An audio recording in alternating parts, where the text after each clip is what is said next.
Hi friends, ಇವತ್ತು ನಾವು ಒಂದು ಟ್ರಾನ್ಸ್ಲೇಟ್ ನೋಡೋಣ ಹೇಗೆ ಬರುತ್ತೆ ಅಂತ.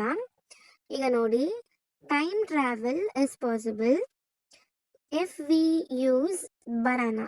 ಅಂದರೆ ನಾವು ಒಂದು ಬನಾನನ ಯೂಸ್ ಮಾಡಿದ್ರೆ ಟೈಮ್ ಟ್ರಾವೆಲ್ ಮಾಡ್ಬೋದು ಅಂತ ಇದು ಅರ್ಥ. ಇದನ್ನ ಕನ್ನಡದಲ್ಲಿ ಹಾಕೋಣ ಏನು ಬರುತ್ತೆ ಅಂತ. ಬಾಳೆಹಣ್ಣು ಬಳಸಿದರೆ ಕಾಲಯಾನ ಸಾಧ್ಯ. ನಾವು ಅನ್ಕೊಂಡಿರೋ ಥರ ಮೀನಿಂಗ್ ಕರೆಕ್ಟಾಗಿ ಬಂದಿದೆ. ಈಗ ಕನ್ನಡನ ಕಾಪಿ ಮಾಡಿ ಬೇರೆ ಭಾಷೆ ಹಾಕಿ ನೋಡೋಣ ಹೇಗೆ ಬರುತ್ತೆ ಅಂತ. Путешествие во времени возможно с помощью бананов. ರಷ್ಯಾದಲ್ಲಿ ಏನೋ ಬಂತು, ನಮ್ಗಂತೂ ಅರ್ಥ ಆಗಿಲ್ಲ. ನೋಡೋಣ ಇವಾಗ ರಷ್ಯಾದಿಂದ ಸ್ಪ್ಯಾನಿಷ್ಗೆ ಹಾಕೋಣ.